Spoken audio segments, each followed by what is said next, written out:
All right, welcome everybody. Happy Thursday. Thank you for being here. My name's Andrew. I work for the Oregon Community Food Systems Network as the Associate Director, and I'm super excited to have folks here today learning and participating in our Farmland Access virtual convening for Oregon and for the network. Um, it's a awesome opportunity. There's a lot of different work happening across the state around farmland access, and we wanted to take an opportunity for folks to come together, learn about the different work that folks are doing, and discuss ways to collaborate, expand their and deepen their farmland access work. If folks wouldn't mind introducing themselves in the chat, we've got lots of different folks here today. So just put your name and your organization and if you would like how you are working on farmland access um, in the chat. That way we can get a sense of who's here today. Love the turnout, and appreciate everyone who's doing this work and taking the time. We've got 2 hours today to discuss this. So yeah, please introduce yourself in the chat. I'm gonna go to the next slide here and talk a little bit about what the plan for the day is. So we've got a bunch of great presentations from folks doing farmland access work. First off, we're gonna hear from James and Thomas with the Kitchen Table Advisors. They're out of California, and I reached out to them. James was on the California Agricultural Land Equity Task Force and saw that a really awesome report that they put together and thought, hey, the folks down in California may be a step ahead of what we're doing here in Oregon with that task force, had some really interesting recommendations in there. Why not invite them over to present on the work that they do and help inform some of the work as we're in some nascent policy, farmland access policy work here in Oregon. So we're going to hear from them, have some time for questions. You all can ask them some questions. Then we're going to jump into some kind of quick presentations, round robin presentations from folks across Oregon who are doing different farmland access programming, institutional farmland access, some access farmland institutional work with the Clackamas Community College and the Cultural Harvest Collective. We're going to hear from the folks who do the transitioning Oregon's farmland, who are working on a BFRDP project, Oregon Ag Trust, Friends of Family Farmers, and Oregon Farm Corps.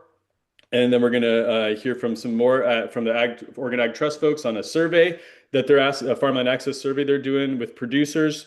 We're going to hear from FOF and their Farmland Access Policy Council that they're developing in the early stages of. And then hear a little bit from American Farmland Trust on the work that they're doing. And then we'll have some time in breakout sessions for folks to kind of dive in and discuss specific issue areas or topic areas around farmland access and connect and kind of share ideas. And yeah, so this is the first one of these that we've done through OCFSN, the Oregon Community Food Systems Network. For those who are maybe not familiar, OCFSN is a network of 60 organizations across Oregon who do food systems work, mostly nonprofits. We got some agency folks, higher education folks involved in that as well. Yeah, and we do all sorts of different work from food access and veggie RX programming, food hubs, to technical assistance and training for farmers. We help folks collaborate, connect, and learn with each other to deepen and improve their work. So really appreciate you taking the time today to be here and engage in this topic. It's one that I think is super important. We all know farmers and ranchers, producers are struggling to access farmland. And there's things we can do, and I think there's things we can talk about in some deeper struggles that folks are experiencing in this space. So this is the first of maybe more of these types of events that we're going to do around farmland access. There's more topics, more people doing work across the state that aren't here today. So this is just the first step. What else do I want to say here? Oh, we've got 2 hours on the agenda. Make sure to take care of yourself, get off, go use the bathroom, take your time. And of course, folks will be coming in and out of the room. Please mute yourself as you enter and that kind of thing. Okay, and today the goals for what we're doing, just want to make sure that folks are able to learn from each other, what they're doing around farmland access and policy and programming. We got some experts here to learn from doing work in California. Have an opportunity to connect with others doing farmland access work, and then look for opportunities for collaboration as we dive into some of the breakouts and discussion. So, without further, uh, without me continuing to ramble on, I think we're just going to get right into the heart of the discussion and hear from James and Thomas. And I'll stop sharing my screen and let them share. Does that sound good? Folks ready for that? Let's learn from some new folks to the space here in Oregon. Cool. Well, yeah, thanks, Andrew. It's great to be here. Yeah, James and I are excited to share what's going on just a little south of you all. And we thought that we would start with just grounding in the organization we both work for and the work that we're doing under our ecosystem building program. And then we were going to pivot over to the policy work that Andrew mentioned, the Ag Land Equity Task Force, which James has done a hugely deep dive on over the last several years. Um, so yeah, next slide, James. So just a little quick background on us, and I also apologize. We're going to cover a lot of ground pretty quickly here, and we want to leave plenty of time for questions and discussion. So I'm going to introduce James, and he can share whatever else he wants kind of at the midpoint. But yeah, James brings a really extensive background in orchard management, having been a farmer. Um, Both he and I kind of rose up through the ranks, if you will, through kitchen table advisors, like starting with one-on-one intensive advising of farmers on how to achieve their business goals. Um, and TA support around that. James has, you'll see, has just a great mind, and so he's thinking about food systems change, and we're doing some food hub work together, which is super exciting. An alliance of food hubs down in California, and because he's not one to shy away from challenges, he's also getting his law degree right now as well. Um, and then just my quick background, I also have a background in food hub development, founded one in Northern California in Yolo County, um, rooted in a rural community for 35 years, on a farm. And I got my MBA with the whole idea to try and bring those skills back to the community and how can we support farmers. So have done that through coalition building, program leadership, and nonprofits, and and like I said, hands-on business advising with farmers.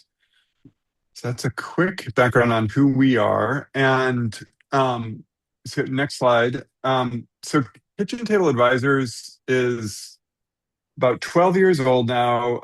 It was founded on this idea that farmers, just like small business owners, could benefit from hands-on technical assistance in the form of business management.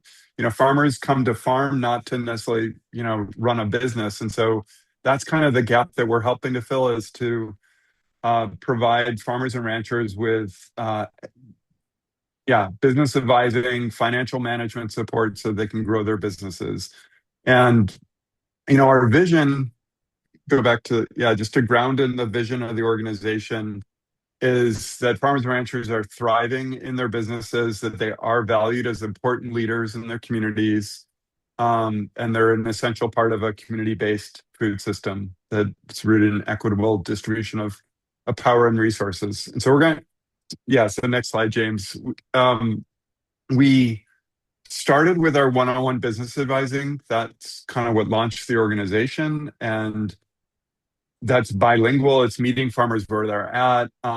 It is prioritizing underserved farmers. So women farmers, BIPOC farmers, LGBTQIA farmers, low income farmers. That's who we prioritize our work with. Our services are free of charge to those farmers. Yeah, and the business advising, it covers, it's soup to nuts, right? It's like cash flow and crop planning. How does that tie into your marketing plan, your business planning, your labor management? I mean, and much more. But that's the business advising work. We have a team of 8 business advisors working with, at this point, I think there's around 64 active clients that we're supporting. And growing out of that one-on-one business advising was the ecosystem building work. And the idea there is that, there's common challenges that these farmers are facing with, and particular, as you all know, like accessing, land, capital, and markets. It's not a friendly system for beginning farmers and underserved farmers. And so we have endeavored to focus on, systems and models that shift power to farmers. And so we'll talk more about what that looks like in terms of land access. Yeah, but we're trying to bring, farmer voices to really center farmer voices in decision making and resource allocation. So yeah, next slide. As Andrew mentioned, we're solely focused on California, and we're really just in a piece of Northern California and a piece of Central California. We work in 17 counties currently, and the whole idea is it's sort of a network effect of really focusing on counties where there is a cluster of. I didn't mention it, but we work with organic farmers. Not all are necessarily certified organic, but using organic practices or pasture-based livestock. And so trying to get a network effect by investing deeper in those communities where we currently are. Next slide. So we wanted to give you an example of just how does land access work show up in the ecosystem building program that we're doing. And so we're going to give two concrete examples. So the first is Rancho Corlitos. This is I should say that our ecosystem building work is it is done in collaboration. Like all the work we're doing has multiple partners in it. And so this is one of the more complex projects that we've taken on, but we partnered with People's Land Fund and Dirt Capital Partners, Manzanita Capital Collective, and La Cultiva are kind of the core group of partners. We purchased 170 acres of organic farmland in Watsonville, which, Watsonville it's sort of the salad bowl of America, right? So it's incredibly productive land, but it's incredibly expensive. $60,000 to $80,000 an acre. For the types of farmers we work with, they don't have access to prime one, farmland in the Central Coast, and so they're often, pushed to the margins like hillside land. And so we saw an opportunity. The Land Trust approached us with this opportunity to purchase, prime farmland that already that was eligible for a conservation easement. And so we, put together we'll go through the capital stack, but we basically were able to raise, both in grants and loans, $11.4 million to complete the purchase. This is 5 years ago now. But the whole idea was that it would give us this long transition period to where there was a large farm that's operating it, and they would provide cash flow in the initial years, but that over time they would relinquish their leases so that it could then be the leases transferred to client farmers of ours, Spanish-speaking Latino immigrant farmers, organic farmers, and that we would kind of help that transition so they could become owners of that property. Next slide. So to make the deal happen, we were able to raise $2 million in grant funds that really helped to, it kind of reduces the amount that we had to finance. But then we were able to bring in loans and PRI, so low interest, debt capital that could make it happen. And then Dirt Capital Partners, I don't know if they work in Oregon or not, but they're an East Coast based group looking to get more active on the West Coast. And they came up with equity capital that really helped to make the deal happen. So They're a really innovative group and a great partner. And then I mentioned the conservation easement that was valued around $1 million, and that did close. So, the whole idea is that we can bring the cost of the land down when the actual transfer happens through the grants and through the conservation easement and so on. So, next slide. Um, I mentioned some of the issues that the farmers are facing, but there's just a real, I mean, I probably similar in Oregon, right? Just a lack of accessibility to good farmland that's at a scale that small farmers can both afford and makes sense for them to be operating on. Um, and so this project is a way to kind of bridge that gap. Um, yeah, and I'll move on. Let's go to the next slide. Um, Again, the whole idea is that we're providing this transition kind of runway. So 170 acres, half of it has so far 88 acres came available, were relinquished by the current tenant. So that happened year and a half ago, and so we have since leased out to it's now 7 farmers that are leasing the land. And part of the whole idea here is like, I mean, it's a complex project because ultimately it's going to be shared ownership of this property. So we're working with those farmers. We have a user agreement that we put in place. California Farmland was a great partner in helping to develop that. But so there's these 7 farmers leasing land right now with a user agreement. So it's like building the capacity of these farmers I mean, they all have their separate parcels, but then it's co-managed at the end of the day. Like they have to co-manage that land and ultimately, form an entity structure that's going to be managed by those farmers. So, one of the challenges we faced early on was that their irrigation infrastructure was not set up for multiple farmers to be on the property, and it was aging infrastructure. So we've kind of faced a number of challenges in the project, bringing together the collective resources of the partners, we've been able to, bring in state grant money to completely revamp the irrigation infrastructure there. That was a major project. I think the next slide is actually lessons learned. And so, again, it's a long pathway. I think we're having to be flexible to really kind of figure out where the challenges that arise are. So I mentioned the irrigation infrastructure. We have offered the land at below market rents, but even that, it was like a significant step up for some of these farmers to come from poorer quality land to better quality land and pay that extra premium. The cost of water is more than what they were paying. So all to say, like it's been a big shift for the farmers to make the shift to this land. We're also looking at farmer selection in terms of farmers being up in a position to actually buy the land in a few years. So that's a big piece of the business advising support that we're providing to the farmer selection, and then the support of the farmers once they're on the land. So yeah, it's a complex project. Happy to talk more about it if people have questions. But yeah, that's Rancho Corlitos and a really great collaboration. And so we'll move on to the next project we wanted to discuss, which is the Ujima Farmer Collective.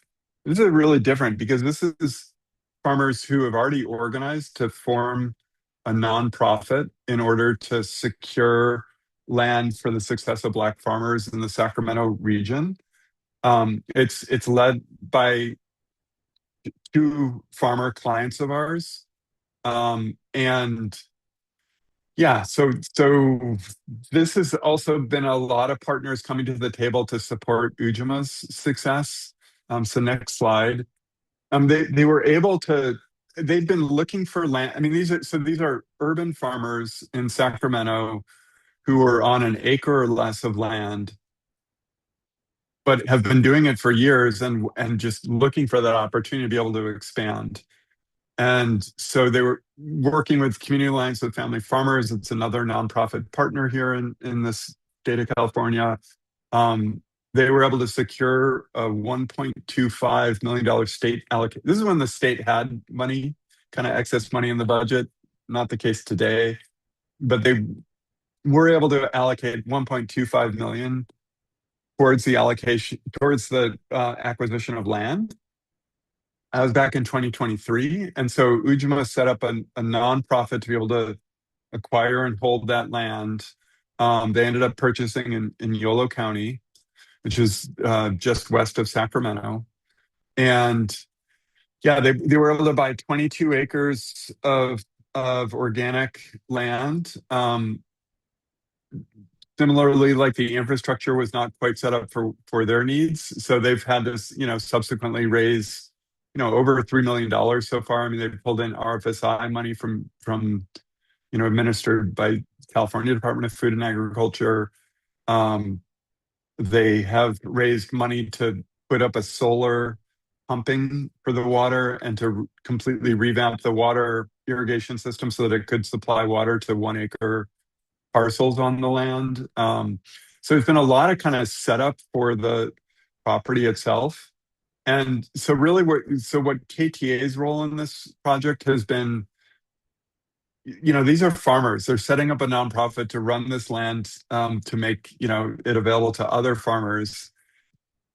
But while our expertise is not, I mean, we are a nonprofit, and so we do have knowledge there, but like they're starting from scratch, kind of forming this organization. So really, our role was to just provide capacity building support as they build out that nonprofit capacity.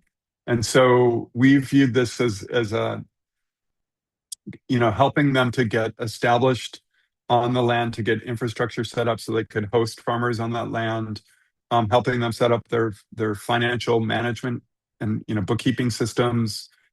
We've helped them with fundraising. You can go to the next slide, James. Yeah, so really our role has been kind of twofold, right? This one being like an advisor to help build the capacity. We've served on their program committee, helping to design the land tenure program. And yeah, I mentioned those other pieces. And then I think the other role that like all of us, like as these nonprofits, like we have extensive networks. And so we've been able to connect Ujima to people and resources that are helping them, just part of their now network. And so that's other farmers that can come, help them assess the soil quality, the irrigation design, things like that, the design of their pack shed. We've helped introduce them to funders and grant opportunities. So they're actually trying to acquire more land right now, and so we've been actively helping them to raise that money, and then just other technical assistance providers. So yeah, and I think if you talk to Nelson and Nathaniel and Keith, the leadership team, they have found that support just a huge lift in these early years as they're getting going. Yeah, next slide, and we'll close out the ecosystem building work here. Just I think the key lesson with Ujima is just it really does take a village to support farmers working together to purchase land and kind of build organizations that can manage that land for the long term. So James works closely with both Nelson and Nathaniel on the Ag Land Equity Task Force. So yeah, James, maybe you can kind of use that as a segue to your Yeah, presentation. yeah, happy to. I just want to encourage everybody to, if you have burning questions, you can either write them down or throw them in the chat. We've got time at the end for Q&A, and all of these projects, everything I'm about to share about the task force, these are big, complicated, paradoxical things that we had to tease apart. And so um, it's interesting how even something as simple as like equitable land reform from a concept can be kind of filtered through governmental processes, bureaucracy, years of effort, funding and all that kind of stuff. And sorry, I got a little frog in my throat this morning for some reason, but we're gonna power through. um so I've had the privilege of working on the California Agricultural Land Equity Task Force. This task force was established through the budget to basically create policy recommendations for the state in how to increase access to agricultural land for food production, but also for tribal agricultural uses. And that may sound paradoxical, and in a little bit, it felt like a strange marriage of goals, but we ended up finding a lot of kind of capital T true like synergies between both of the communities of socially disadvantaged farmers and ranchers and the tribal communities in the state of California. So this was kind of a unique effort by the state. They hadn't really put together a task force like this before, where a lot of the members were representative of the community itself. So we had 3 tribal representatives, 2 non-federally recognized, 1 federally recognized. We had somebody from Sustainable Economies Law Centers, a land lawyer, colleagues at FarmLink, UCANR, Laderas Campesinas that represents farm workers, urban agriculture with Urban Tilth, and We Grow and Brown Sugar Farm. And then the CDFA they do have an equity office, but it's really an equity officer, Thea Rittenhouse. That one of the recommendations we actually had was to increase the size of that office. So let me move through here. You know, California and Oregon are not dissimilar in some ways. But the thing that I would say that was revelatory about this is we traveled all across the state. We went from Susanville in Modoc County to San Diego to Coachella to McKinleyville and Arcata. We traveled all around and everywhere in between. And I think one broad takeaway is that like solutions that are going to work well in San Mateo or Alameda or San Diego are not going to work the same as they would in Modoc County or, some of the more rural, disconnected counties from huge centers of commerce, consumer bases, all that kind of thing, resources, technical assistance support, et cetera. And so we developed these recommendations doing a combination of things. We sent out a comprehensive land experience survey. We had lots of guest speakers come in and talk to us about both like international and global efforts to do land reform, as well as things that work across the United States, as well as things that are working in California. We had a ton of site visits and community engagement sessions. Anytime we were going to a new site, it was very important to us to reach out to tribal leaders in that region, not just to kind of ask them about their experience, but also to kind of engage around permission to be doing this work there.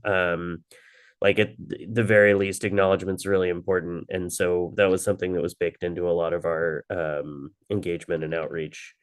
We also had an amazing advisory committee made up of a large group of people, but just to call out a couple, like Dr. Adam Kahlo's doing amazing work with land reform in Europe and kind of tracking and monitoring all of that. I definitely look to his research as a touch point for some of this stuff. And then, once we had the recommendations, we had this comprehensive interagency review process to have lawyers, other agencies look at it and say, yes, this could be tenable. No, this isn't, et cetera. Because a lot of what we have in there is some of it will look familiar, some of it's novel, some of it's a little bit different. And I will also, let's see, did I queue this up? Yeah, so now in the chat is a link to the whole report. It's big. In some ways, I recommend people actually start at the appendix because there's just like good stuff in there.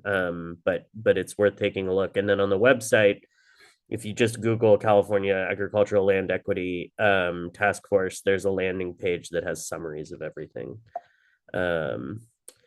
Let's see. So working through this, and we got about 15 minutes left, I think. So I'll run through these quick, and then we'll have time for Q&A.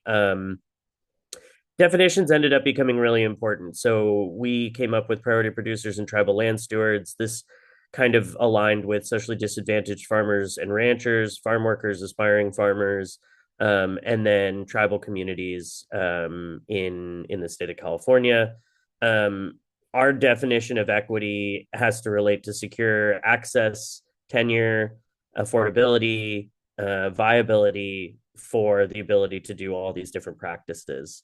And for our definition of tribes, we wanted to use a comprehensive definition. California has its own list that includes the non-federally recognized tribes and the federally recognized tribes. California has a unique history in that California has the most numerous tribal communities in any given state.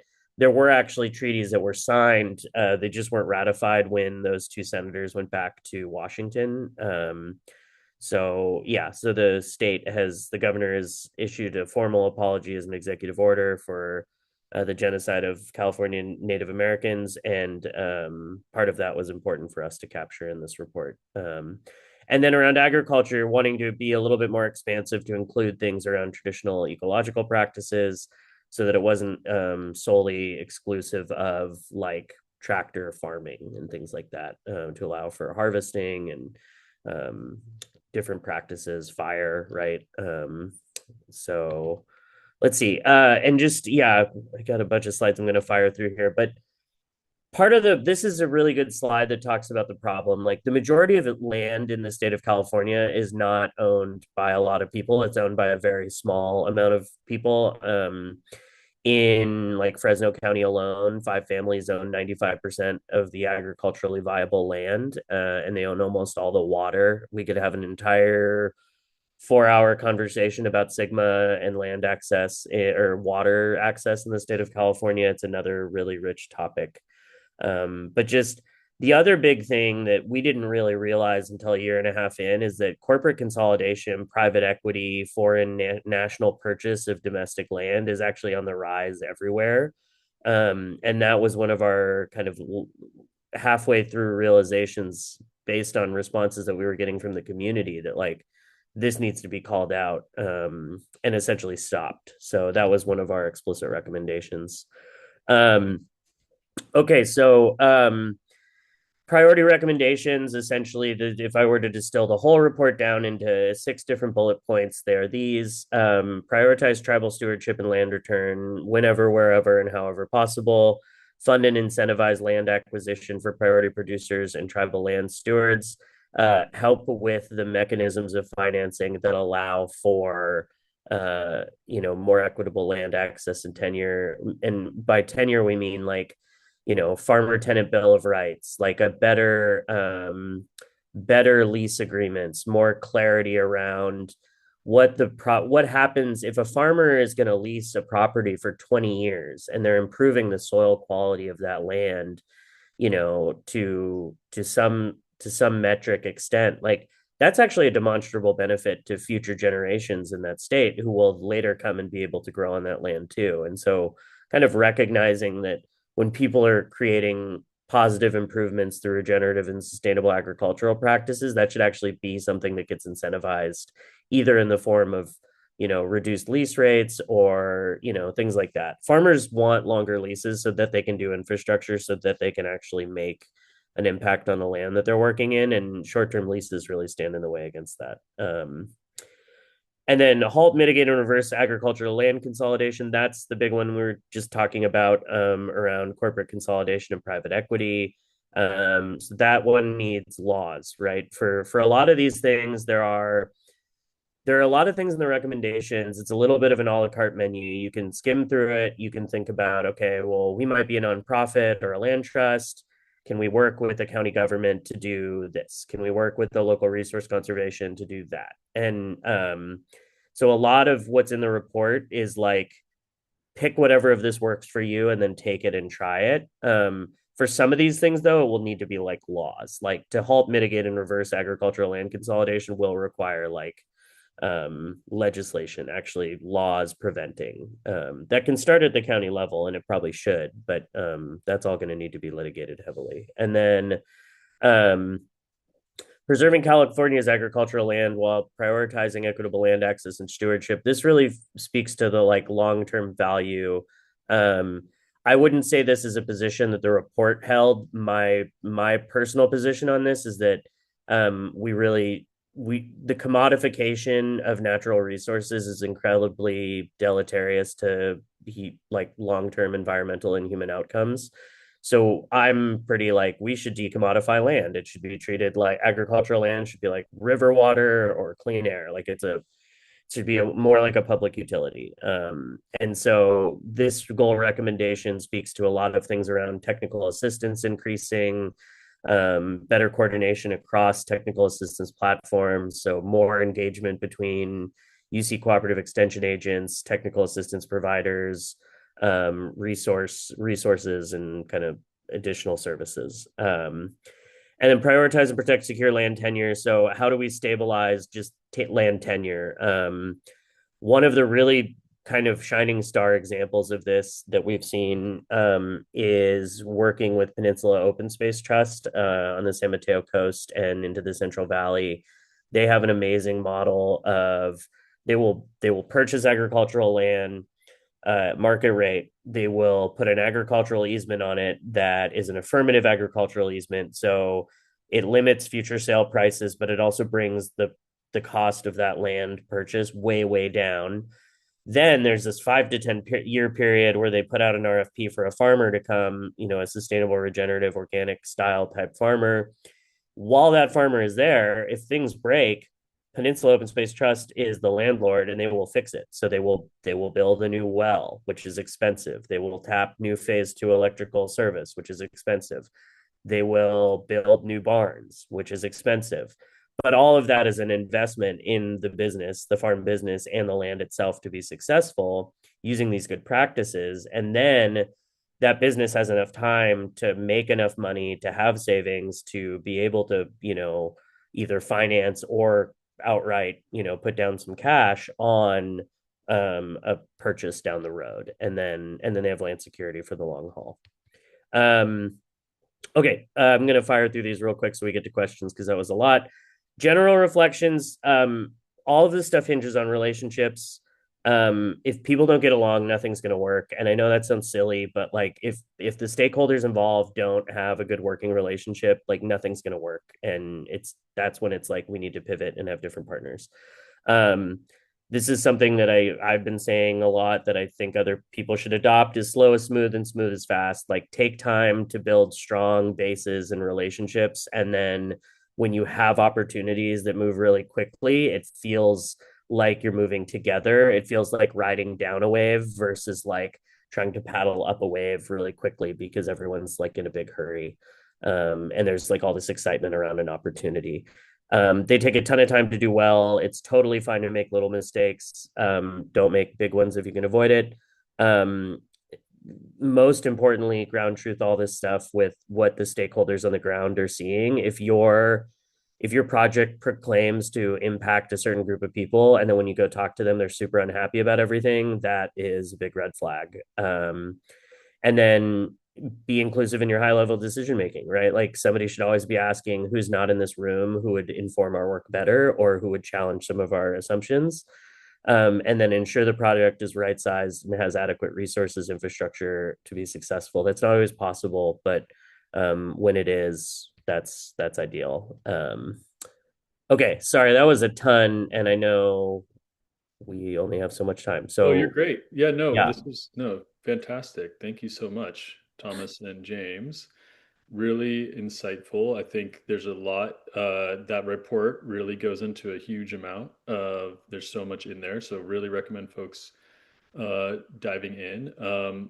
Let's do with some questions. I think we have time for that. If folks can raise their hand and come off mute, we can do a stack. I have a question, but I don't want to take up the space if there's others. Yeah, Matt. Yeah, thank you all so much. I was just curious what you all see as the next steps for the task force or policy work. Yeah, it's so interesting the timing of all this, right? Not to get super into the weeds of California politics, but like Newsom's on his way out, right? So there's going to be a new governor. So he kind of was a big supporter of this effort happening. Now that it's done, he's kind of like heading out. And so the legislature has it. We've shared it with individuals in the legislature. People are taking parts of this and trying to implement it at the county level and kind of in different state projects. The Strategic Growth Council, who was holding the task force, actually still has $1 million that's going out in a contract to kind of do technical assistance to start innovating on some of this stuff to like put it into practice. Some of it will need to be litigated because some of it is things like if there is a parcel in an urban city that is viable for agricultural use for like a community benefit, can there be basically like a timer that starts commensurate with increased taxes for that parcel to compel that owner to, surrender the prop to sell it, basically, to sell it either to the county or to a nonprofit or to a land trust to then reappropriate it for community project development. So that, like that's complicated. Somebody would probably sue somebody somewhere along that chain. So like that's got to happen. But then the more that happens, the more we know what's like tenable with some of these policy recommendations.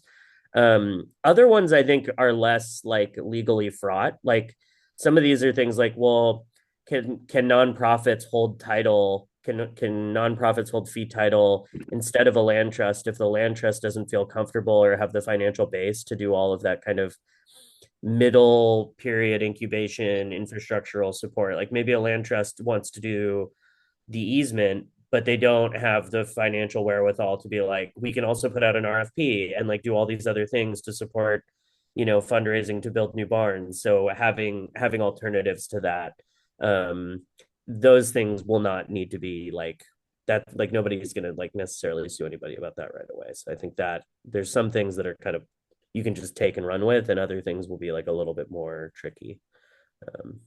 I hope I answered your question. Nikita.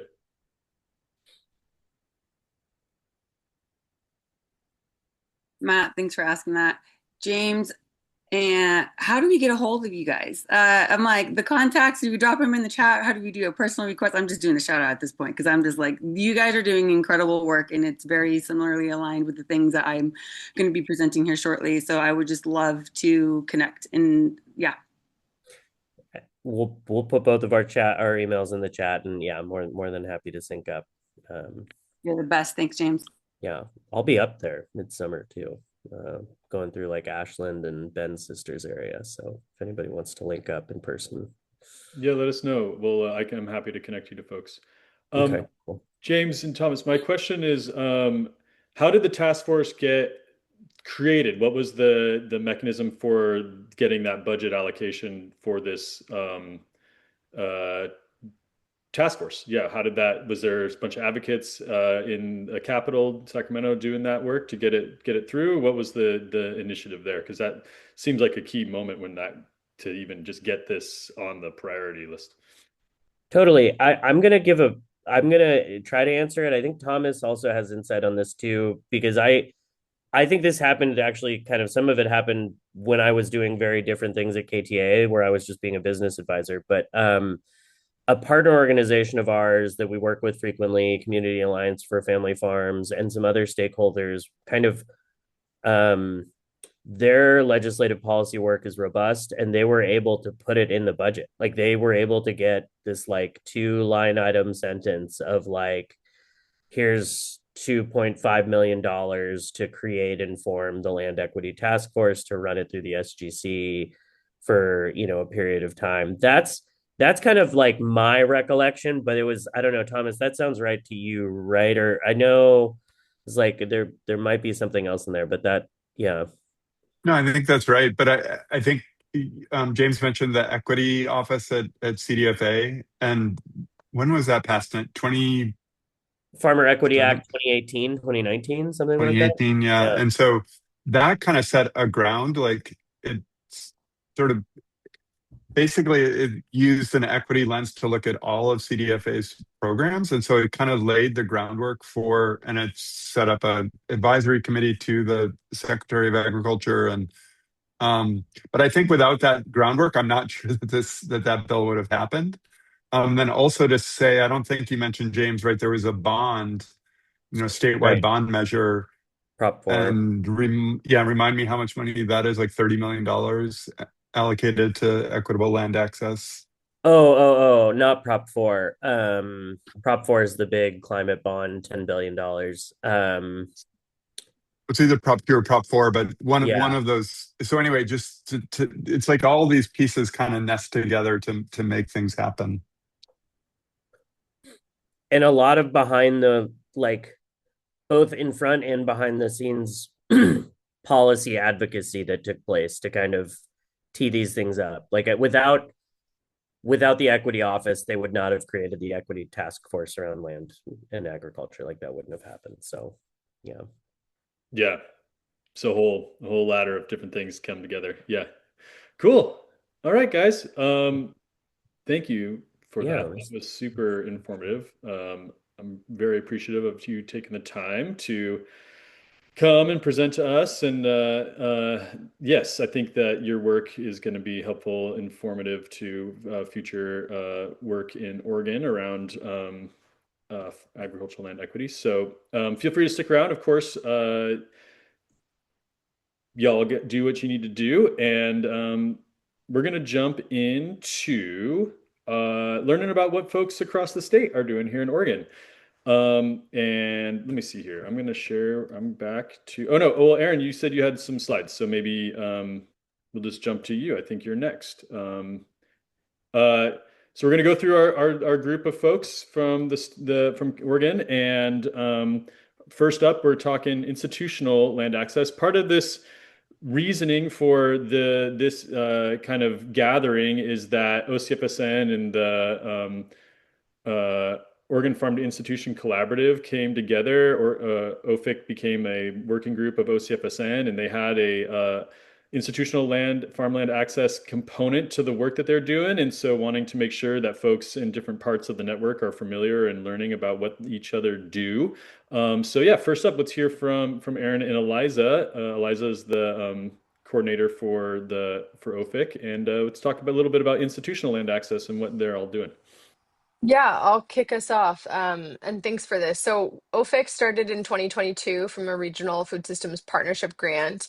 And we had three sub work groups. Now we kind of coalesced into one, but one of them was about this: what if we had an understanding of how much institutional land owned by hospitals, schools, publicly owned prisons, was viable for farming? And so we had researchers at PSU conduct this awesome study that I'm dropping in the chat, which was led by a specifically farmer-led group. And their focus was to create and compel solutions to benefit farmers and institutions by providing a purpose for untended land and other institutional assets, collaborating with institutions to center Black, Brown, and Indigenous communities and their farmers because they have been most harmed by institutions in this country.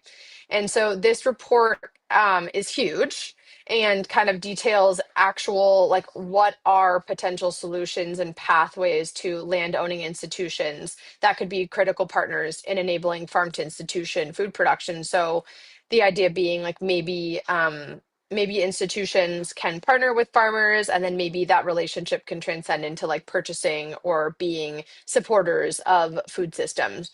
But the report is mainly kind of a list of actual parcels and statewide mapping and the viability of like what is suitable for farmland given like soil, water, like ownership, etc. And so this was an entire research project that then Aaron built upon by actually interviewing and speaking with institutions as to what would be the possibility of partnership. And there's still a long way to go with this, which is why it's really useful to have these spaces to connect around and continue talking about like what could we do with research like this. And yeah, so I think there's a lot of context within this report and also some case studies from Oregon but across the country. But the idea being that institutions don't have to pay tax dollars for their land that they own, and they own an astounding amount of land in Oregon that is potentially viable for farming. And so yeah, I'll pass to Aaron to discuss the Aaron and I are both part of the same master's program. So I asked Aaron if he would want to do his master's thesis on extending this research. And we're, yeah, grateful for any ideas that come from this. And hopefully this work or this sector can have some yeah, maybe something can be done with it with this specific group, which would be amazing. So I'll pass to Aaron. Great. Hey, y'all. I'm Aaron Poplack. I'm the policy and program lead for Food Court in Oregon, but here, like Eliza said, in my capacity as a recent master's student at Arizona State. Yeah, and was really excited to do some of my core capstone research in an applied way, and to be able to share some of that with all of you today. There's nothing worse than like months of research that just sit on a shelf somewhere and nobody ever looks at. So, in terms of what I did, my goal was, like Eliza said, to really help us understand, like, okay, what would institutions, from their perspective, like, what does growing food on institutional land look like? So I narrowed the scope from Megan and Maura at Portland State's scope, which covered, hospitals, schools, universities, but also state, right? State-owned lands, federally owned lands, and then they're doing some follow-up research, I believe, now on like municipal lands as well. And I said I'm going to look just at K-12 schools, universities, and hospitals. So I did a bit of a landscape analysis, tried to gather examples of supportive policies, ways other states and municipalities had approached this, as well as as comprehensive a list as I could come up with in a few months of all of the known institutional agriculture projects on those three institution types here in Oregon. I also worked to take that sample database, or that GIS database that Megan and Maura at PSU had put together, and to really simplify it a little bit, not as a public database, but just for the Land Access Working Group. And then the core of this project was 16 interviews. I met with the members of the Land Access Working Group and then talked to folks at all three institution types: risk analysts, nutrition directors, professors, wellness and public health staff, and then made some recommendations based on that. So I'm going to mostly focus on those recommendations today. These two slides are just pulled directly from the report, which is not available yet, but will be soon, hopefully in the next couple of months. So I was able to make a list of, again, all of the sort of known agricultural projects on institutional property. I am sure that I am missing some. This is intended to be a place to start. And then this is an example, again, just really quickly, that GIS database had over 10,000 lines of raw data, right? It's a difficult place to start when you're looking at institutional parcels. So I built a sheet, again, just for Land Access Working Group members, because the PSU data was not meant to be like a publicly available database. Yeah, so to really give folks in that group like an opportunity to start looking systematically by county and by institution type, and also added some contact information for possible key administrators people might want to reach out to. Ultimately, I organized the findings from those interviews into 14 different domains. I'm not, because we only have a little under 10 minutes today, going to talk about any of these findings in detail, although you'll see some of them reflected, all of them are reflected in the recommendations that I ended up making. So I go over everything from like, how does the understanding of land availability from PSU's study reflect the actual understanding of staff at these institutions, of like what land is available? Where are there information gaps when thinking about projects like this? What would pre-partnership planning, if you wanted to get an agricultural land access project, like you wanted to get someone farming on K-12, district-owned land, like what would, before you even step into the room to talk about a contract, what would that relationship building look like? I also, for each of these institutional types, go over like what are the decision-making structures? So who actually would approve a land transfer or a land lease for each of these different types of institutions, and give sort of example pathways and some narratives around what that would look like. So a whole bunch of really interesting information came out of these interviews. Overall, the top line is that there's really like varying familiarity with even the idea of agriculture on institutional land. There were some folks who were mostly in food systems or public health roles that were very familiar with the idea. And then there were folks who were like, honestly, heard of the concept, have never really thought about it deeply before sitting down with you to talk about it. And so I think, one of the things that I noted is the way that research into this sort of emerging work actually can serve as like a piece of the organizing work necessary to socialize this idea. From those findings, I organized them into sort of 5 areas of recommendations. So thinking about developing some capacity, similar to the roles of many of the folks who are already on this call, right? Some of those farmland navigator positions, recognizing that there's a need to develop some dedicated capacity around folks who really are working, like who understand how institutional land access works. I'll talk about some recommendations for systematic identification of opportunities, storytelling and visibility, and then some demonstration projects and policy solutions. Um, so, when thinking about dedicated capacity, right, this doesn't have to be a new role per se, but really one of the things that I found is like there needs to be some, if we want to think systematically about using institutional land for agriculture, we need more information. There's really right. These 2 studies are just a start, and so I think about using like a role like this could be hosted by OFIC, Friends of Family Farmers, Oregon State University Extension, Department of Agriculture, or again be rolled into existing roles, but really saw a need for a more systematic inventory of institutional parcels, which I'll talk about in my next slide. Someone in a role like this could also gather planning documents for institutions. So really critical to look at like comprehensive long-term real estate asset management plans for those institutions, right? What a lot of these institutions have plans for their parcels, 5, 10, 15, 20 years into the future. And meet with real estate managers to really take this GIS mapping that PSU did and ground truth it against like what land is actually viable, right, capable and suitable for agriculture. Let's see. In the interest of time, I'm gonna scoot us along.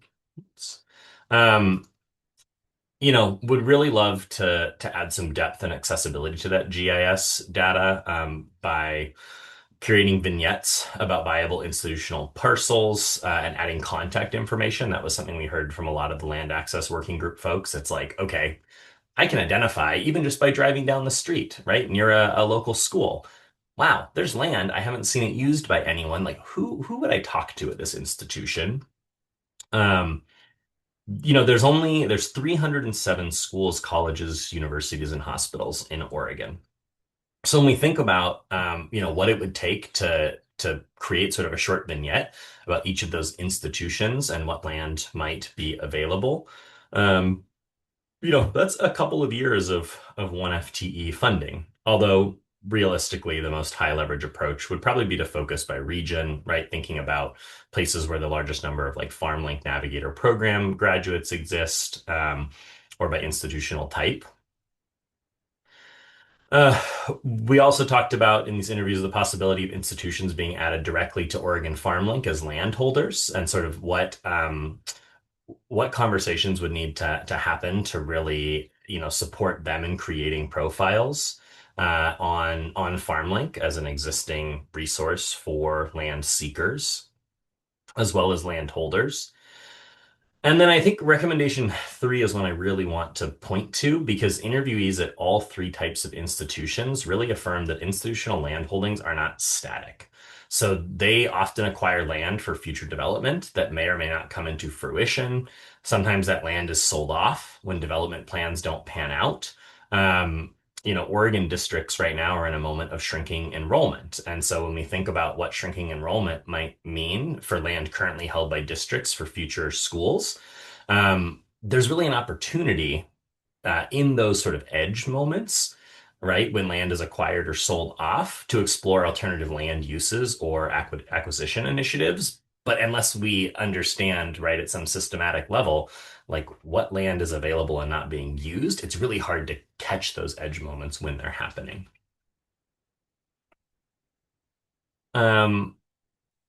Storytelling and visibility. in terms of the findings, again, with a lot of institutional partners not necessarily familiar with this type of work. A lot of them also said, sure, I'd be willing to broach this with like someone in our leadership team. I'd love to be able to point to other examples in Oregon of where this is already happening. So really figuring out like how we can more systematically create, profiles, case studies, or vignettes. And I have links to some other states that have done a really good job of this in the report. But are there places like on the FarmLink website through OFIX resources where we can really capture and highlight stories like this? Because administrators made it clear they want to talk to other peers who have already done it. So, a bit of a chicken and egg problem when you don't have a ton of high profile cases. And so I also really encourage, finding one or two cases of this work to invest in and then think about really telling a story about it. In particular, thinking about not just telling the story like in food system spaces like this, but showing up in um, the networks and places where institutional leaders go. So we think about school K-12 schools, right? Like, can we have someone at the Oregon School Board Association conference that happens every November, like highlighting ways that schools can be resources for agricultural producers, highlighting right examples as we build them.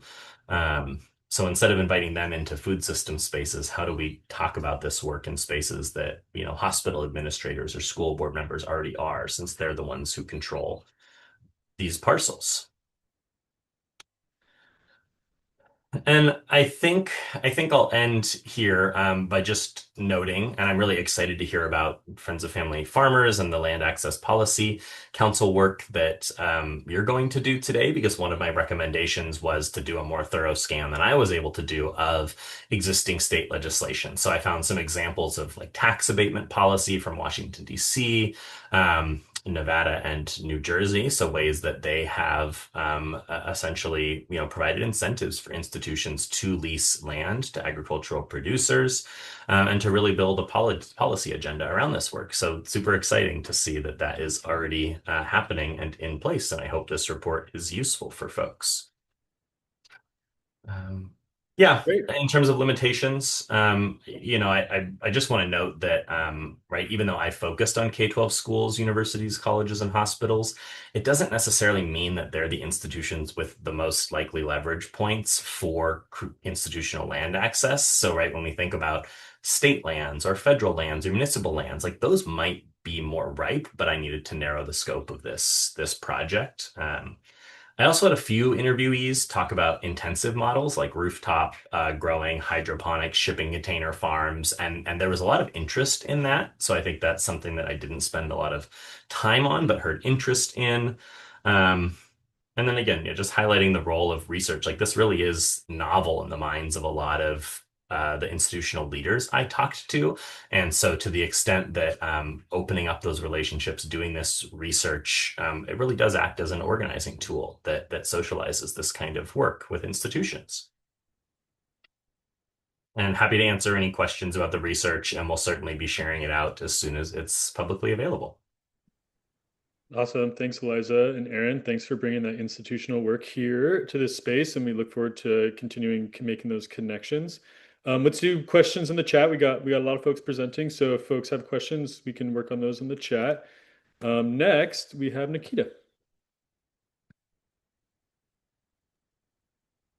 Hey everybody, how's it going? Thank you, all of the presenters this morning. This has been just incredible information and just awesome to see all of the work being done. My name is Nikita Vincent. I'm the founder and coordinator for the Cultural Harvest Collective. Also the founder for Oregon Leap. Oregon Leap, I'm hoping will be the pathway for more Oregonians to become farmers. Next slide. What Oregon LEAP is. LEAP is a Land Equity Access Program. It's a non-accredited program creating a pathway for more Oregonians to become farmers through training, land access, capital, and post-harvest support integrated as one program. Why it exists. This program exists due to own personal experience and just like a lot of participation within the food system and seeing a lot of the barriers and inequities with the current agricultural food production system. So we exist because Oregon is losing its farmers and potential even more farmland. 64% of Oregon farmers are 55 and older, with 660,000 acres of farmland lost in the 5 years, with potential for more. As we know, there's going to be a lot of exchange for land all throughout the state. So it's really important that we have a plan for succession here in the state of Oregon. Next slide. So the broken pathway. The pathway that's most broken is the people that aren't participating in it. It's the hardest for BIPOC women, veterans, and other underserved Oregonians to be able to participate in food production, and acquiring land access, capital access, supportive, technical assistance. All of those things combined, make it significantly challenging for those farmers specifically to be able to have a sufficient space and opportunity at the table with most of the bigger and medium-sized food producers. So LEAP potentially could close that gap that's already leaving too many beginning farmers without a clear path forward. So through training, land access, and capital, and viable markets, utilizing strategic partnerships with community colleges, land access organizations, agricultural lenders, training providers, policy champions, and post-harvest infrastructures, LEAP holds the entire pathway together as one cohesive program, opening diverse routes to land ownership, community farming, and land leasing, a real true model of hub and spoke with a regional emphasis of support. Next slide. So what we do. We don't deliver each piece alone. We partner with the organizations who are already doing this work, and we coordinate them into one cohesive program where partners deliver individual pieces. LEAP is prioritizing to integrate them. So we are really looking at the inequalities that a lot of these Oregonians and people like myself do face. And so we're trying to basically create an opportunity that is, again, a viable pathway for Oregonians, small beginning farmers. And again, this model allows for a true hub and spoke across regions all throughout the state with coalition partners that are wanting to join the structure to ensure the sustainability and the resilience of future generations of Oregonians. This is an opportunity to join and build this together. So with already have secured a site at Clackamas Community College, a pilot site. We have 10 acres that we are going to be acquiring to launch this pilot. We are also working with Chemeketa Community College as a potential second site to support this effort. And next slide. So how OCFSN can help. We're a growing coalition. We are quite literally in the launching phase, the organizing phase. So there's a really unique opportunity to go ahead and join the supportive coalition partnership. We have an established set of coalition partners, but we're always looking for an extended opportunity to work even further with different connections like beginning farmers, curious Oregonians, current food hubs, food webs, RSFI regional infrastructure partnerships, just all down the line. So that way we can make a cohesive opportunity here in the state of Oregon. We're also looking to organize referrals to people that are doing the aligned work here statewide, as well as introduction to funders, lenders, and land partners that we don't know about. So yeah, Oregon LEAP is in its launch phase, and your network is our network and vice versa. So would love to go ahead and connect with some of those that we might not be necessarily working with right now, currently. Next slide. So thank you.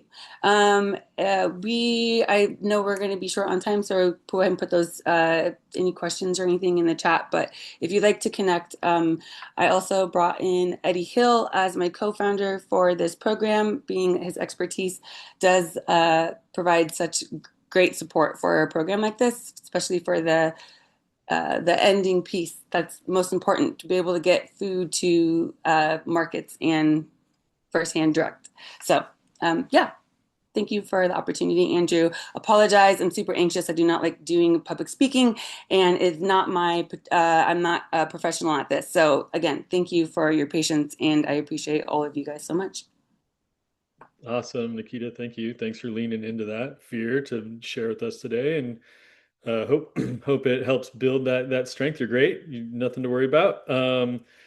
Some great work you're doing there. Let's hear from the folks who are collaborating on the Transitioning Oregon's Farmland Access Planning and Assistance for Generation in the Next BFRDP project. Yeah, I'll let you all take that away. I'm not sure who's. Great. I'll be starting us off and then handing it over to the rest of the team. Cool. Good to see you all. This is it's funny, you know, I know of all these programs that we're all, or I think I know of all these programs that we're all talking about, but it's so helpful to be reminded and also to be updated on everyone's progress and impact. Really exciting stuff. Very happy to be here. Many of you are familiar with our programs. In any case, we will get into programmatic details in a second and also share our own progress highlights. But first, just wanted to talk about the origin of this project, TOF, Transitioning Oregon's Farmland, and our approach to land access. Please leave questions in the chat. We would, yeah, love to connect with you if you want to, ask a quick question now, or also just shoot us an email, find a time to meet.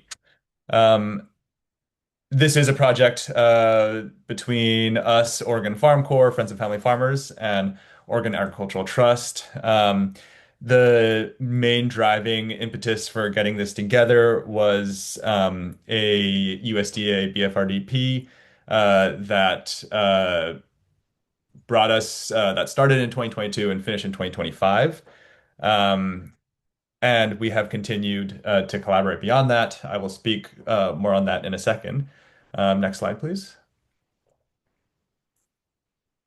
But first, just wanted to bring us back to the original goal of the project. As it's written here, our goal is to support an equitable transfer of farmland to the next generation of farmers and ranchers in Oregon. The real, it was a BFRDP that was part of the of what started this, and so beginning farmers and ranchers were, really highlighted on paper.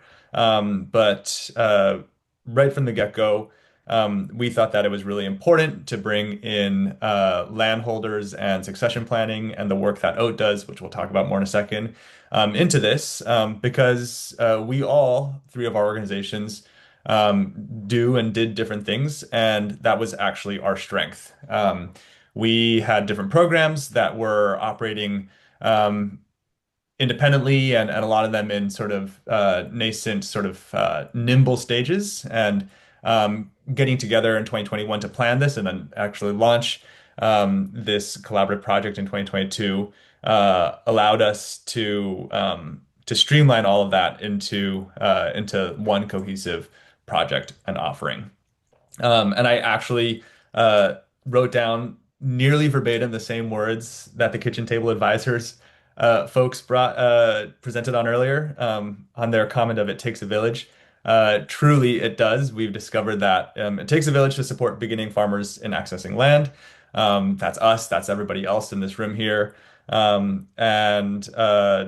Yeah, we really leaned in on the idea of collaborating to make that work for the farmer as much as possible.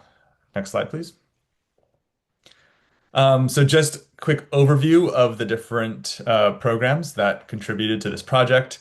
From OAT, we had landholder education. Again, this was critical, and talking about land access, that is a two-way street. We need a landholder who is educated, willing, and able to hand land over to the incoming generation of land seekers, of beginning farmers. And then we need the supports around the beginning farmers. So Oregon Ag Trust was on the landholder side of things, succession planning, easements, and educating service providers as much as they are educating landowners. Really, I think, important approach. And then for us at Oregon Farm Corps, we were working on business planning and the support around that early startup phase of farm business. And then also our Changing Hands Land Connections workshops, which are an in-person land seeker, land holder facilitated networking and communication training.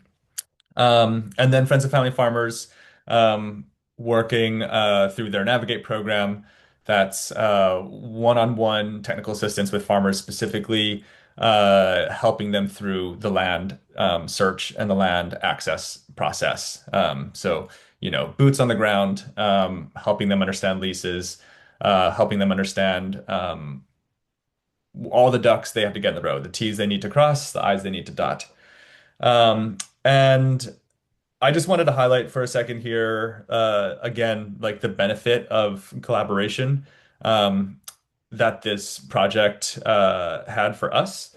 It really, for one, forced us to meet regularly, and I can't understate how valuable that has been for us in the programming over these years.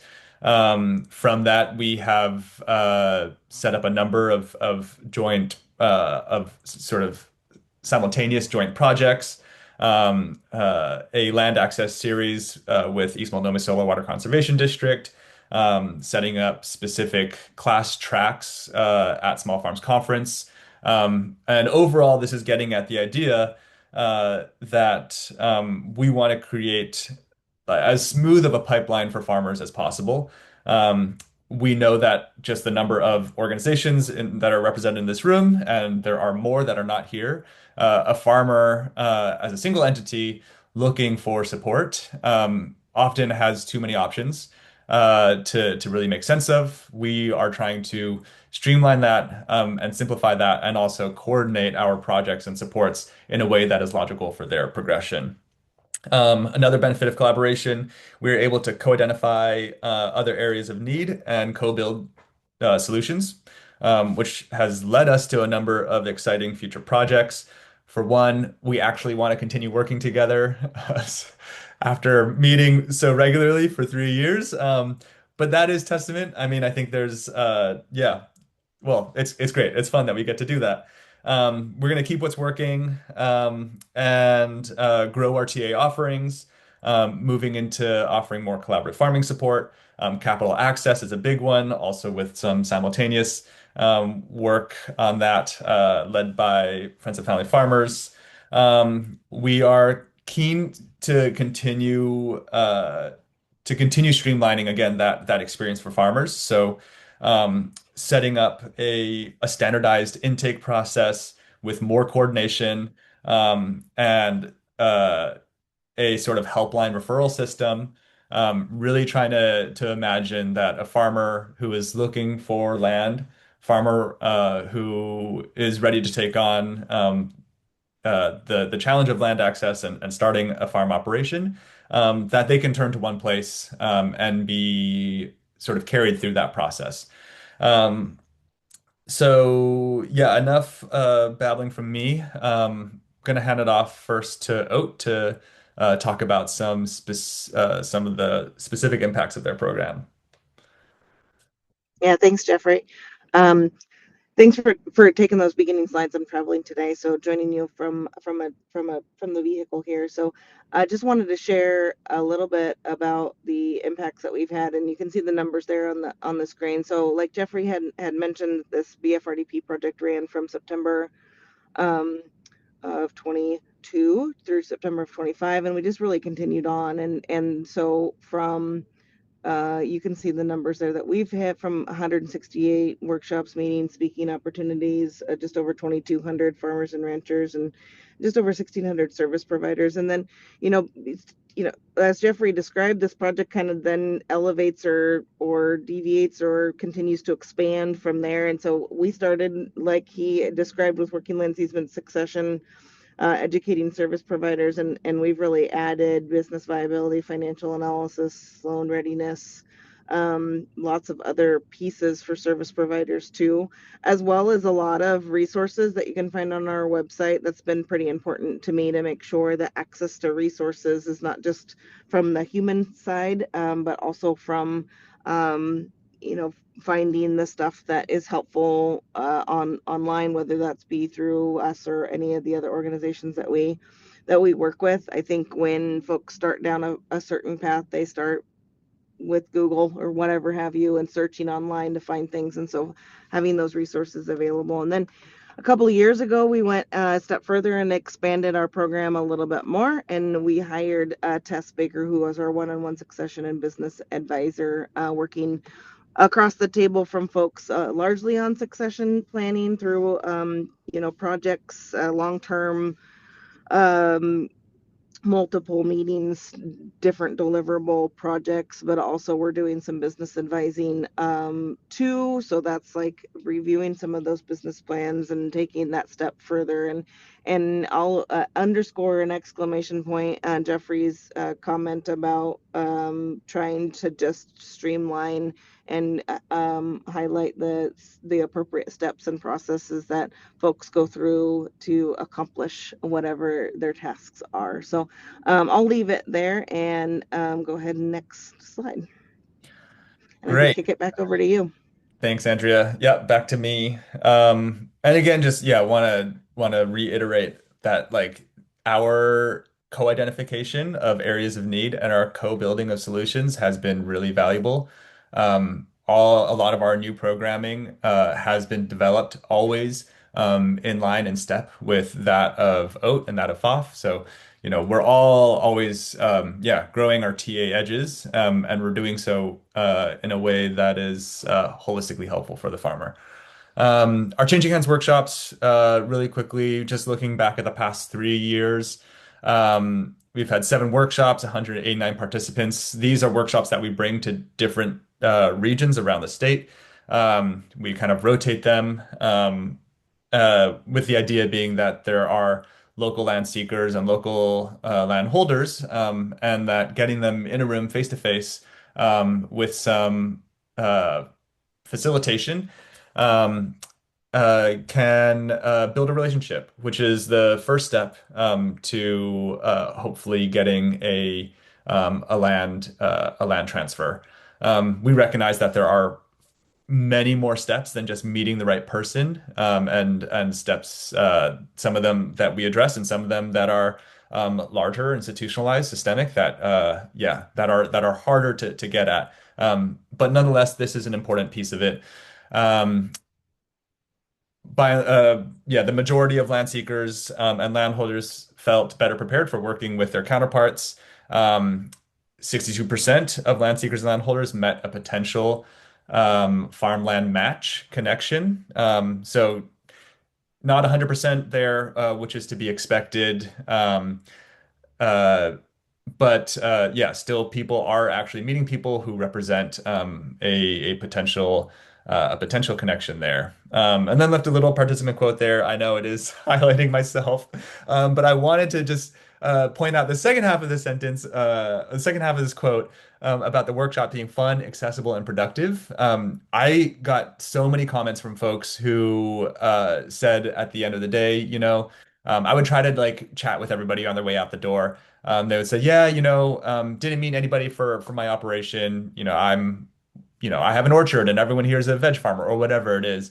Uh, but they always say the same thing. It was so great to be here. So nice to be in person, and to meet like my community of farmers. That's not represented here as a statistic. That's not represented as necessarily a metric that we have written into this project. But what we have found is that, especially in our rural farming communities, just creating a meeting community space and having some fun together and gathering has a lot of value in and of itself. Next slide, please. And then our farm launch program. This is a 6-month business planning program. We over the course of the program each farmer writes a business plan, and oh back. Uh-oh. There we go. Thank you. Um, In the past 3 years, we have worked with 45 businesses. 36 of them, that's 80% of them, have left the program with a complete business plan draft. They all said they made significant progress towards their business planning goals. That's largely, yeah, more broadly speaking. And nearly all of them reported increased confidence and preparedness related to financial management and farm business development. Again, we are here trying to meet the need of that like very first stage, that sort of 101 level of looking into business management, of business operation, and also the very, of course, necessary practical step of having a written business plan that has real benefits down the line. Um, Another quote here. I know we're running short on time, so I'm just gonna pass it off to Natalie. All right. Oops, sorry, my slide got cut off on the top there. And yeah, as Jeffrey mentioned, our Navigate program is one-on-one land access support for beginning farmers and ranchers who are seeking land and either to start or expand their business. And I just want to shout out Sylvia and Riley who are on the call today. If you guys are video ready, you could turn on your video for a second and just give a little wave. They are our current farmland navigators, and they both work statewide. There they are. Hello. They both work statewide. We started out this project with a Willamette Valley based, Mid and South Willamette Valley based navigator. That was Christina Bentrip. And then last year, Christina went to farming full time, and we hired Riley, who's based in Central Oregon. But both Riley and Sylvia work with folks statewide. So over the course of the project, we worked with 83 beginning farmers and ranchers in that intensive one-on-one support capacity. And we are continuing to run the program, so that number is continuing on. We work with about 30 participants per year. And for those who filled out our surveys, 45% of them obtained land and 26% launched a farm business. Oh, that's a little typo. And 14% increased their income, and at least 14 new farm jobs were created. I think originally we were hoping that percentage would be a little higher for folks obtaining land, but given how difficult it is for many to obtain land, and we meet people where they're at. So there's a varying level of readiness for folks in our program, and some of them continue on after the program to keep looking for land. So that feels like a pretty solid number with all things considered. And for those, whether they secured land in the program or not, significant knowledge increases shown across all topic areas. So we had like about 10 learning areas that are things that we cover with folks, and we had them rate those on how much they knew before they started the program and how much they had learned like 6 months into the program. And very solid increases in knowledge and in people feeling more capable of continuing to search for land on their own. We also completed a Farmland Navigator guidebook, and that is intended that the audience is organizations or service providers seeking to implement a Navigate program. It's not really a farmer-facing resource. It's all about our experience, what we did setting up the program, what we've learned along the way, and a lot of the resources that we use when working with people. And happy to send that out. I've been sending it out upon request, but maybe I can just hit up this whole list after this. And I think I have one more slide. Yeah, we've got a participant quote on there. We got a lot of quotes that not only referred to kind of the technical assistance that we provided, but just the like relational and emotional support along the way for a really overwhelming and difficult process. and how much it helped just to have someone to work alongside and kind of keep them accountable, keep them focused on their next goal, and make things less overwhelming throughout the project. And what's next? So, together we are working on a regional badge program, and right now we're doing a pilot of that.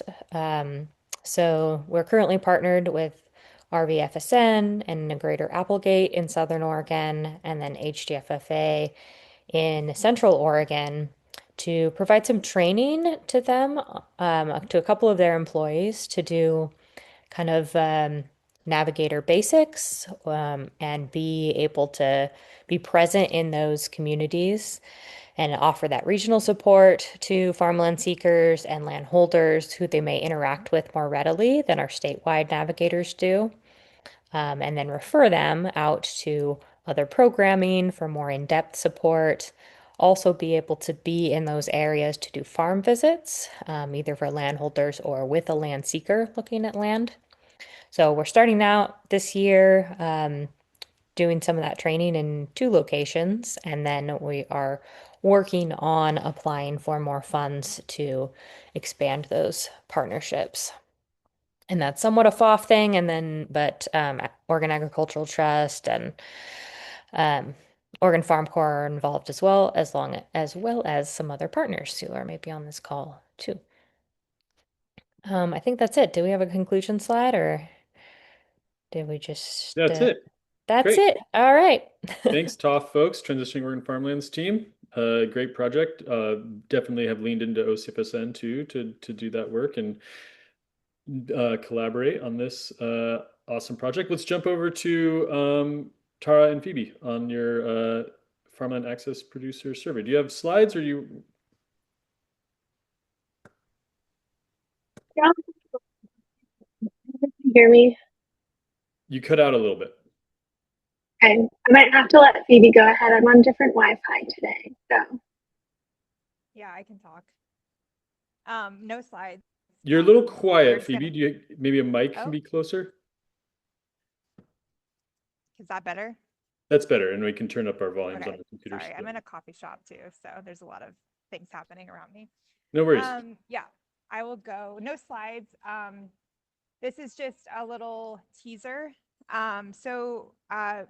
Tara and I, within the Oats Land Protection Team, we are primarily working on our agricultural easements.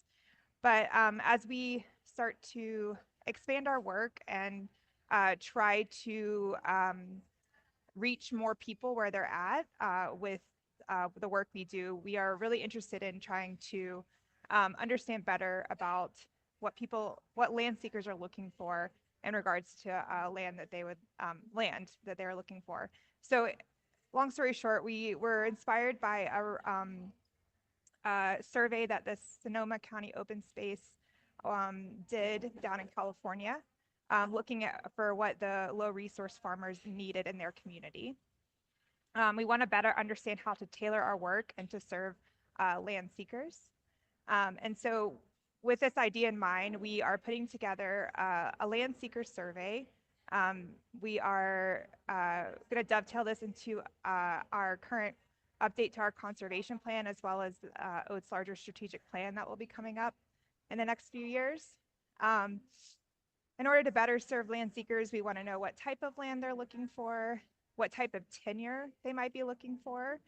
We acknowledge that not all land seekers are looking for just straight up fee title ownership.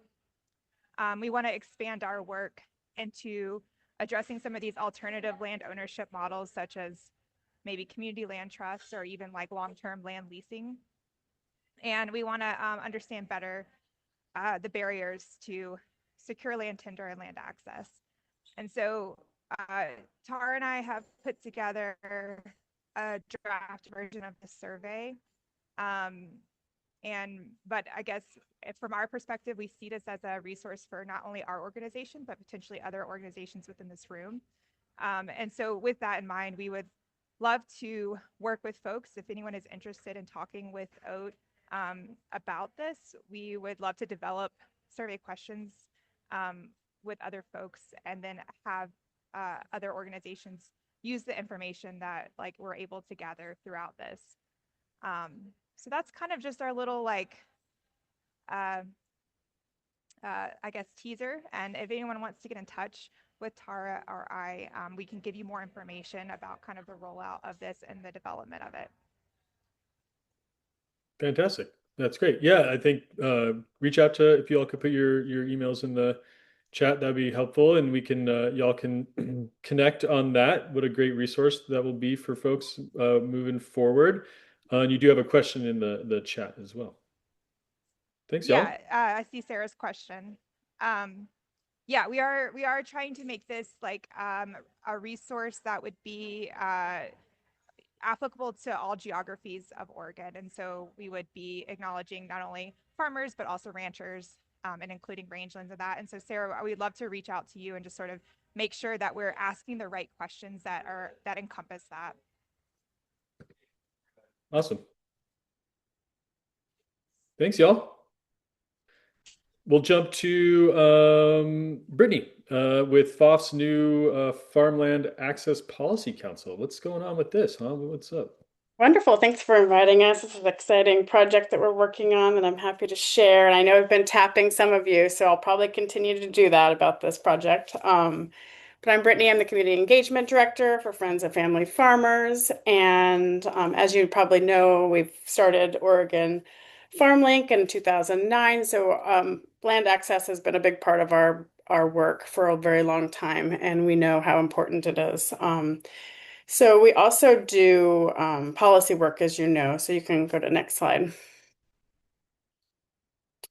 So we are going to, one more.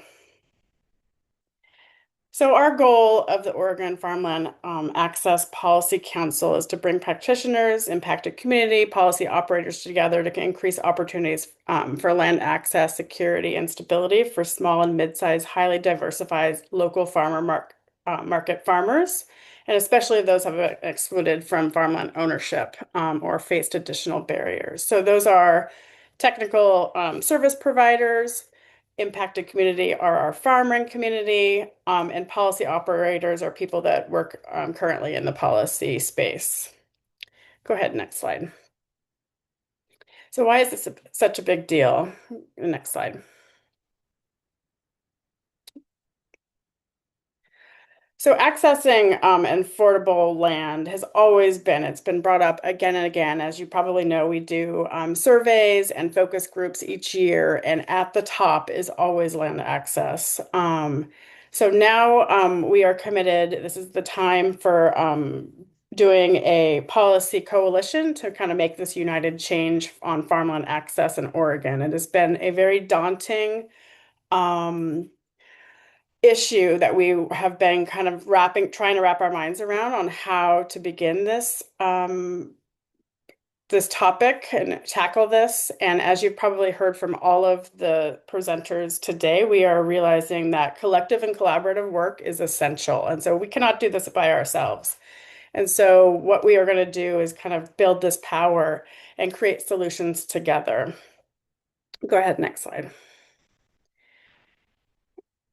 Okay, so the timeline. So we've got this group that we're going to build, and you can keep going all of them. So we're going to start slow. This is going to be a kind of a meaningful and intentional group of people that are going to come together to create kind of first agreeing on the future that we want together. And so we're going to for this coming up short or long session in 2027, we're going to develop a policy lens. So we're just going to kind of create an evaluation tool for the 2027 legislative sessions to kind of endorse or oppose current legislation that will be introduced in 2027. So we are just going to develop a policy lens this year. We're going to start small. Next year in 2027, we're going to do that, endorse or impose the policy, and we're going to begin the process of policy development in 2027. So 2028, we're going to continue that. And then we're going to endorse in this short session and then keep going.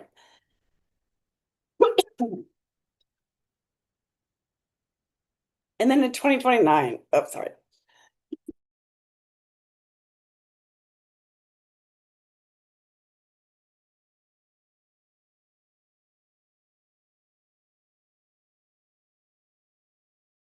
Sorry, okay. I think we're good. So 29, we're going to introduce the policy designed by the council. Go ahead, next slide.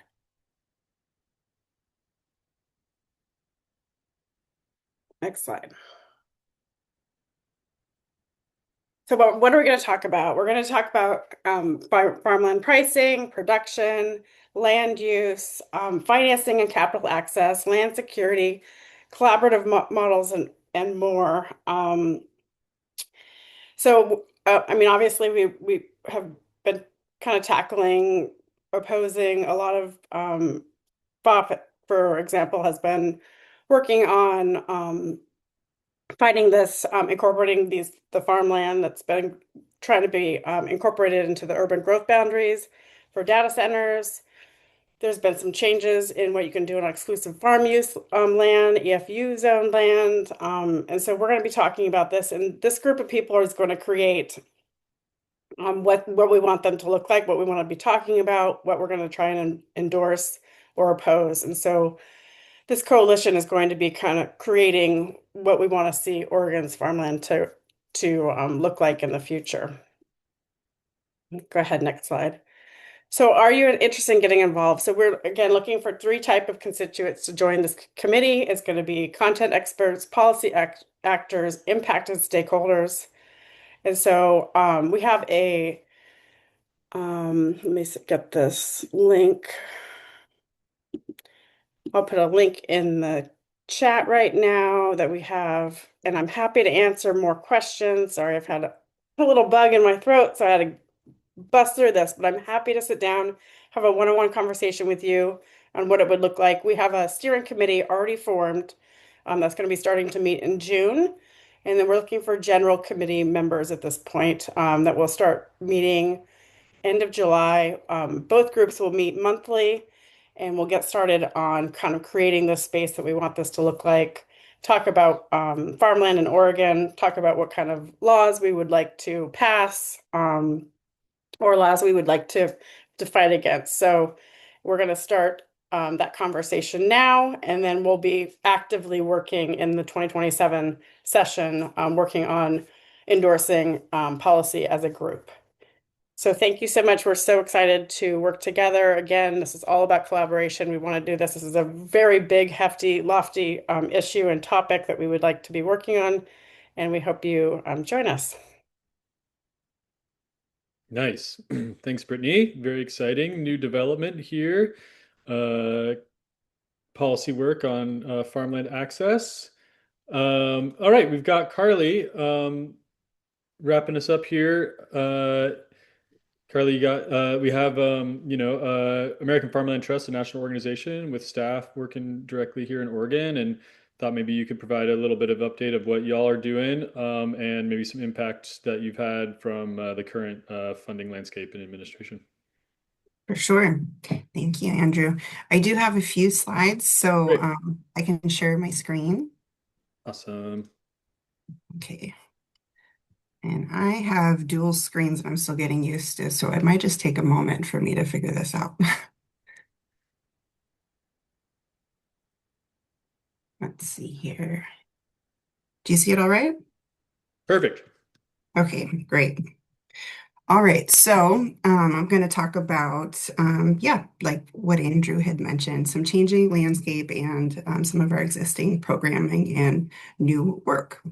So I'm Carly Boyer, Pacific Northwest Training and Education Manager, and I'm based in Eugene, but my position is the whole Northwest, but I mostly focus in Oregon and support with some other events in Washington. I primarily do peer-to-peer learning as part of the Women for the Land program, and also support some other initiatives that we do. So land transfer resources. American Farmland Trust is a large national organization, and so we have quite a few resources in the succession space. Many of you know about the National Agricultural Land Network, and that's primarily for conservation and land access succession professionals to share resources and learn on some content experts, and it's a cool space to connect with if you're not already familiar. Peer learning circles are something that I'm offering around the region, largely on conservation topics, but I also do some succession and non-familial business and or land transfer topics. We've had quite a few of these in Washington. This photo is from a business and land transfer foundations that was in Cove, Oregon, so pretty far out in northeastern Oregon. We collaborated on this event with OAT and brought Six Rivers Dispute Center. So we are offering in-person and virtual offerings in the next year in this space, and it'll primarily be in outer rural parts of the state. So Northeast, Central, maybe Far East and Southwest Oregon. I will have some virtual offerings that'll be more widely available. And we have the Farm Transfer Toolkit, which is a new resource, and that's hosted on our Farmland Information Center website, which is funded by USDA NRCS. And this is a pretty extensive resource. It has a lot of worksheets and getting started, just like connecting to navigators or referrals to experts in that space. I'll drop the link in the chat in a moment about that one, and you could definitely check that out. And then previously in this last year, I was offering a program called On Solid Ground, and that was part of our Farms for a New Generation. And that was funded through the Increasing Land Capital Market Access Program, which was terminated unexpectedly this past March. With no notice. That was in total, there was like 50 projects, 300 million. It got some press for a moment.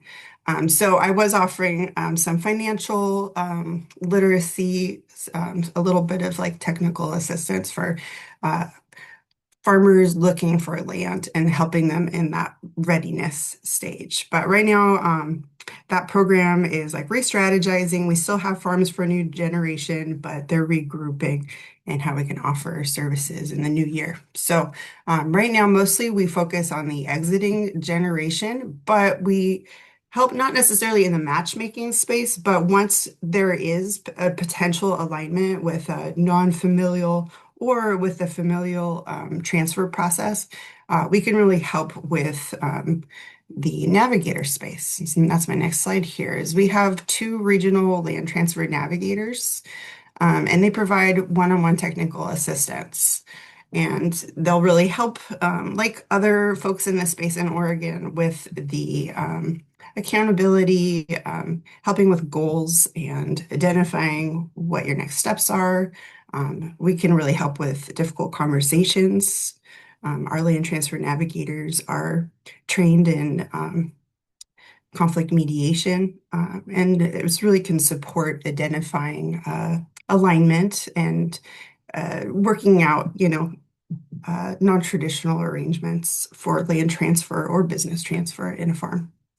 So this photo here is my colleague Elizabeth, who I think is still on the call, and she has a really great story on Long Herring Farm, where she did a non-familial transfer with Anne, pictured here. So there's a lot of direct lived experience on our team about how to create some of these effective transfer stories.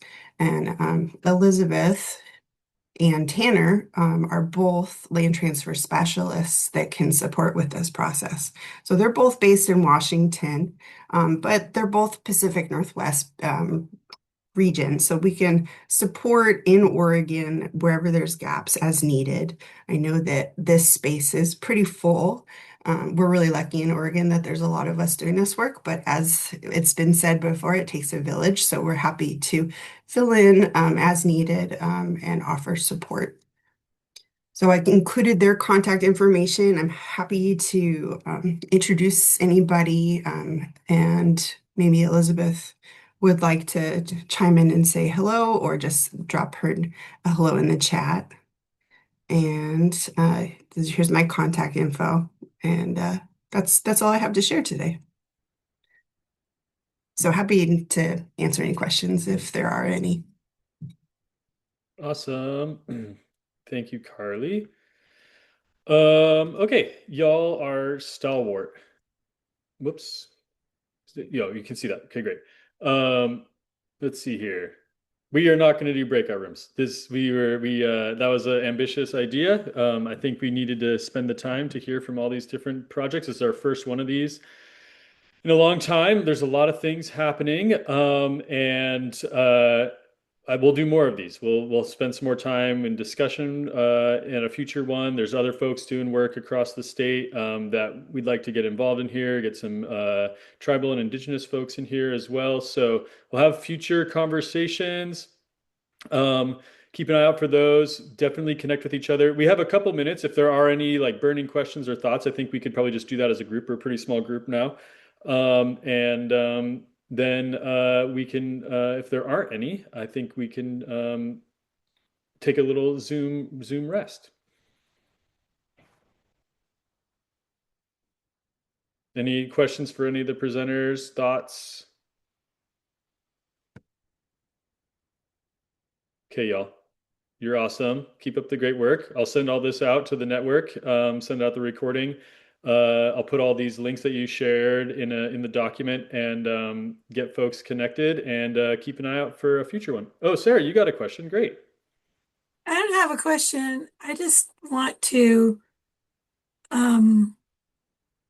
acknowledge and call out everyone that's contributed to getting us in the room together and all the other communities that we're connected to, because it's just so exciting to see how the connections and the working collaboratively is affecting change in spite of some of the really nasty things that are going on right now. And I want us to recognize here we are, everyone who came before us and everyone who's going to come after us. Thank you.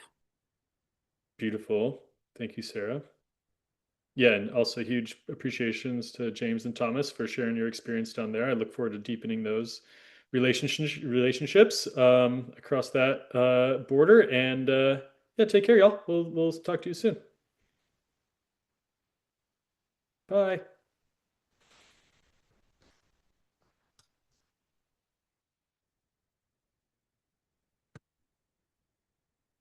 Thanks, Andrew.